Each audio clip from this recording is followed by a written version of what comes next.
Peace and blessings, y'all. This is Isa Ahsan, and I aspire to make travel videos all around the world. So, in line with this task, my mentor Rehan Allah has instructed me to make a video of my hometown, which is Beaumont, Texas, at least the largest town in my area. And so right now I'm at the event center. So I'll start with this area, start with the downtown, and then work my way to some of the beautiful parks, museums, and even a few of the restaurants in the area.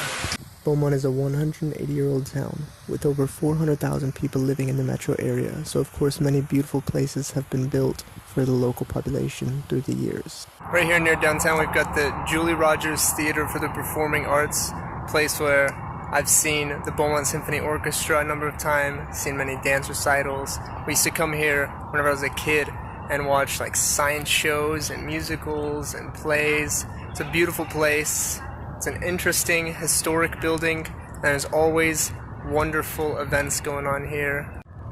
And just next door to that, you get the Tyrell Historical Library, an old church, beautiful architecture.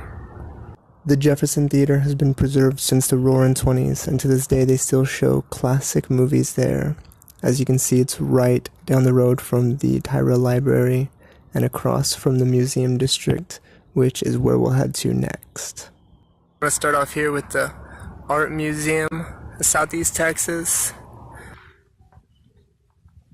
This gallery kind of has the feel to me of the industrial nature of this town, kind of reminiscent of some of the towers and factories you see around here. It helps remind you and inspire you to find beauty in even places that might seem a little bit rustic or, a little bit overpopulated with factories and things like that. Helps you to kind of see light in all of it, even though it may appear as pretty dark. And some people even call this town Beaumont. But I think that if you know where to look, you can find the right things, find some beautiful areas, and interesting creatures. The Energy Museum starts off with sections on natural sciences, cosmic energy, hydrology, then moves to geology and chemistry, and finally ties that all into the fossil fuel industry and the history of that industry in this vicinity. At the Fire Museum of Southeast Texas, which is famous for its huge fire hydrant, spotted fire hydrant right in the middle of downtown.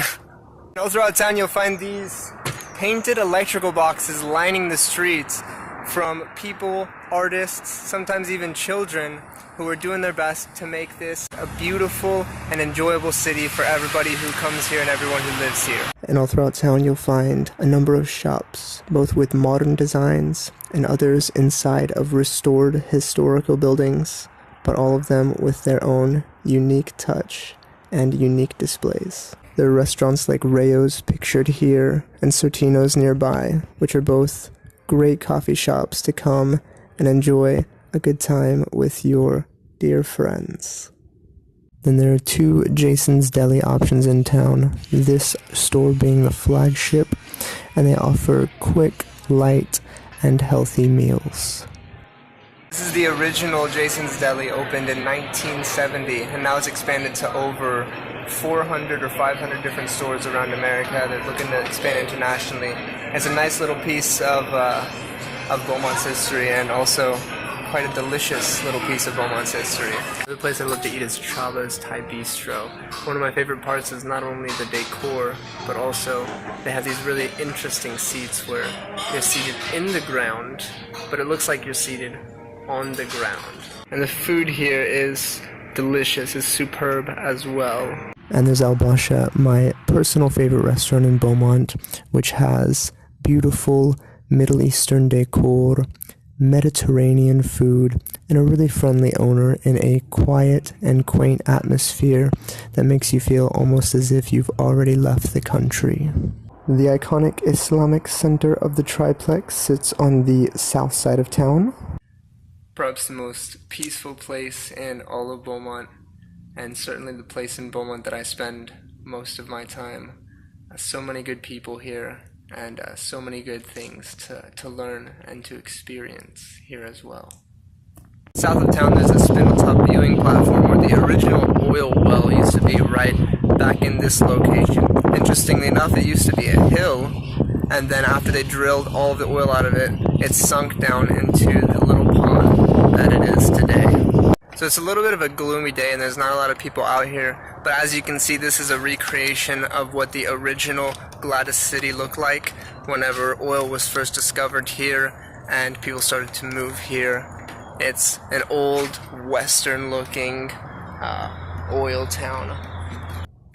This place is filled with so many artifacts from that time period, as well as recreations of all of the sights, sounds, and scenes from that era of history.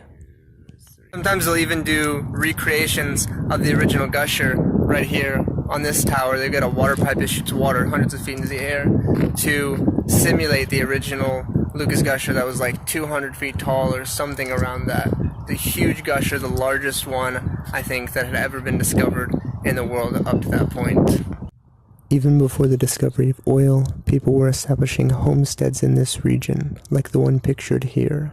This is the John J. French Museum, a house that was built in 1845, and it's the oldest restored house in the Beaumont area. It's an incredible piece of heritage, an interesting look at the lives of those who lived during the colonial time of this region, right at the beginning of the state of Texas, whenever Texas became independent from Mexico. Actually, before this was even the United States, whenever this was still the country of Tejas, which means the country of friends. And I brought my friend Farouk along. In the area, there's also the Chambers House Museum and the McFadden Ward House, which I didn't get to visit on this trip, but they both offer unique snapshots into different eras of Beaumont's history. Another interesting point, on the John J. French old property, there's the Wuthering Heights Park, and I'll use this to transition the video to some of the green spaces we'll visit in the Beaumont region. Just beside downtown, you've got Riverfront Park.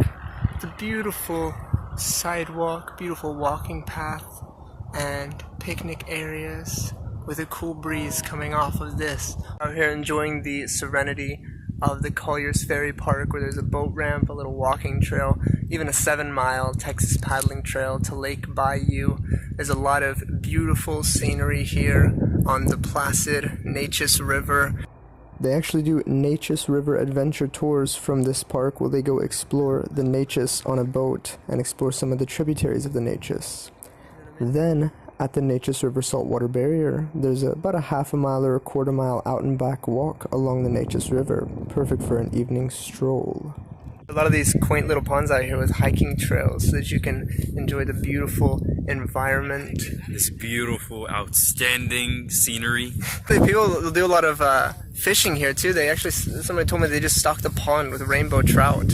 So there's rainbow trout and bass and perch. I don't really fish, I'm vegetarian, but you know, it seems like it'd be an enjoyable family getaway. Edgewater Park sits on the northern side of town in the Big Thicket National Preserve.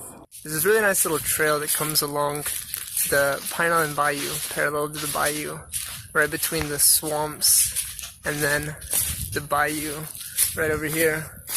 It's nice, it's quiet and serene. It's a good like quarter mile, half a mile walk. And the trail ends here at this really nice little picnic area between the swamps and the bayou. It's a really calm, quiet place away from the city noise. You can barely hear a faint hum from the machines and the cars. The Beaumont Botanical Gardens has both beautiful indoor as well as outdoor gardens to enjoy. I'll start off with the Warren Luce Conservatory here, and as soon as you step into the doors, it feels as if you've entered a tropical paradise, like a piece of heaven in Beaumont. It's really a completely different atmosphere here with waterfalls and fountains and koi ponds and all sorts of tropical flowers, tropical plants. They've got some dinosaur sculptures, and it's really like nothing else in the Beaumont area. It's so unique, it's so beautiful, it's so incredible. Plenty of places here to relax alone and enjoy the serenity of the environment. Plenty of places to walk around with friends, enjoy good conversation, and it's really, I think, one of the crown jewels of Beaumont, one of the best places of Beaumont. Outdoors, there are zigzagging walking paths through various different gardens like rose gardens, herb gardens, Japanese gardens, and all these paths end at a beautiful pond with a waterfall. And then there's the Catsell Marshes area with maybe like tens or hundreds of acres of wetlands with all sorts of aquatic wildlife and migrating birds. A nice peaceful pier, serene pier to come out on and do meditations or just enjoy a nice day in the surroundings. And then we have the expansive Folsom hike and bike trail with this terraformed hill, a nice walking or jogging path, and perhaps the most beautiful place in Beaumont to watch the sunset over the farms just west of town. Absolutely breathtaking, marvelous. The perfect way to end the day in Beaumont, and the perfect way to end the video. Peace and blessings, y'all. Until next time, leave a comment, like, or share. And thank you so much for watching.